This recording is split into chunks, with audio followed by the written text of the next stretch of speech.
Friends, welcome to twinnies story episode 3ലേക്ക് എല്ലാവർക്കും സ്വാഗതം. ഇന്ന് ഞങ്ങൾ ഇബ്രാഹിം നബിയുടെ ഒരു കഥയാണ് പറയാൻ പോകുന്നത്. ദൈവങ്ങളെ വിൽക്കാറുണ്ട്.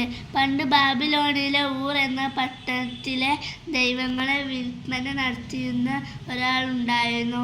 ആ നാട്ടിലെ പൂജാരി കൂടിയായിരുന്നു അദ്ദേഹം. ആസർ എന്നായിരുന്നു പേര്. ആ നാട്ടിൽ പൂജാരികൾക്ക് വലിയ സ്ഥാനമായിരുന്നു. രാജാവ് കഴിഞ്ഞാൽ പിന്നെ ഏറ്റവും പ്രധാനി ആസറായിരുന്നു. എന്നാൽ ആസറിന്റെ മകൻ ഇബ്രാഹിം നബി അലൈഹിസ്സലാം ചെറുപ്പത്തിൽ തന്നെ വിഗ്രഹ ആരാധന തെറ്റാണെന്ന് കരുതിയിരുന്നു.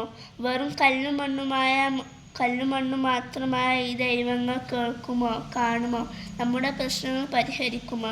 ഇബ്രാഹിം നബി ജനങ്ങളോട് ചോദിച്ചു.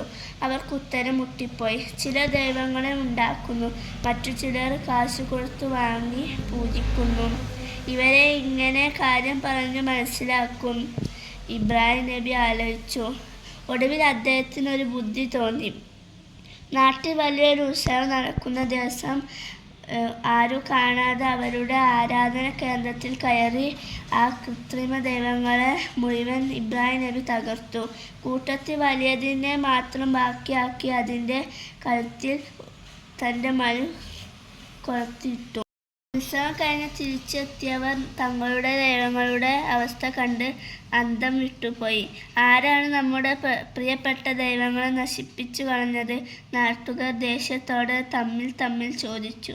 ആസറിന്റെ മകൻ ഇബ്രാഹിം നബി നമ്മുടെ ദൈവങ്ങളെ എതിർത്ത് സംസാരിക്കാറുണ്ട്, ചിലർ പറഞ്ഞു.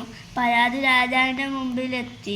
നമ്രൂദ് എന്നായിരുന്നു രാജാവിൻ്റെ പേര്. ഇബ്രാഹിം നബി രാജസഭയിൽ ഹാജരാക്കപ്പെട്ടു. നീയാണോ ഞങ്ങളുടെ ദൈവങ്ങളെ നശിപ്പിച്ചത്? നമ്രൂദ് ചോദിച്ചു. പുഞ്ചിരി കൊണ്ട് ഇബ്രാഹിം പറഞ്ഞു.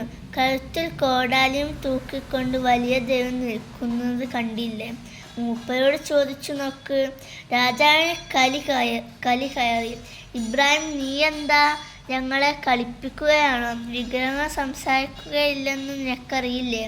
അത് കേട്ട് ഇബ്രാഹിം പുഞ്ചിരിച്ചു. എല്ലാവരെയും നോക്കിക്കൊണ്ട് ഉറക്കെ ധൈര്യത്തോടെ ചോദിച്ചു.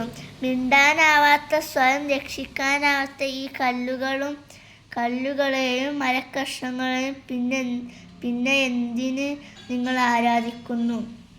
സ്വയം സംരക്ഷിക്കാൻ കഴിയാത്ത ഇവയാണോ നിങ്ങളെ സംരക്ഷിക്കുന്നത്? ഉത്തരം കിട്ടാതെ രാജാവ് കുഴങ്ങി. പുരോഹിതന്മാർ തല താഴ്ത്തി. നാട്ടുകാർ പരസ്പരം നോക്കി. ബാക്കി കേൾക്കാം. നമ്രൂദ് രാജാവിനെയും നാട്ടുകാരെയും ഉത്തരം മുട്ടിച്ച ഇബ്രാഹിം ആരാണെന്നറിയുമോ? ഇറാഖിലെ ഊർ പട്ടണത്തിലേക്ക് അള്ളാഹു അയച്ച നബിയാണ് ഇബ്രാഹിം അലൈഹിസ്സലാം. വിഗ്രഹ ആരാധനയെ എതിർത്തതിനാൽ മകനെ പിതാവ് ആസർ വീട്ടിൽ നിന്ന് പുറത്താക്കി. രാജാവും മന്ത്രിമാരും അദ്ദേഹത്തെ തീയിലിട്ട് ചുട്ടുകരിക്കാൻ വരെ തീരുമാനിച്ചു. തീയിൽ നിന്ന് രക്ഷപ്പെടാൻ ഇബ്രാഹിം നബി അള്ളാഹുവിനോട് പ്രാർത്ഥിച്ചു. ഹസ്ബുനല്ലാഹു വനിഅമൽ വക്കീൽ. അപ്പോൾ അള്ളാഹു തീയിൻ്റെ ചൂട് തണുപ്പാക്കി കൊടുത്തു. നിങ്ങൾക്ക് ഈ കഥ ഇഷ്ടപ്പെട്ടില്ലേ എങ്കിൽ ലൈക്ക് ചെയ്യാനും ഷെയർ ചെയ്യാനും കമൻറ്റ് ചെയ്യാനും സബ്സ്ക്രൈബ് ചെയ്യാനും മറക്കരുത്. ബൈ.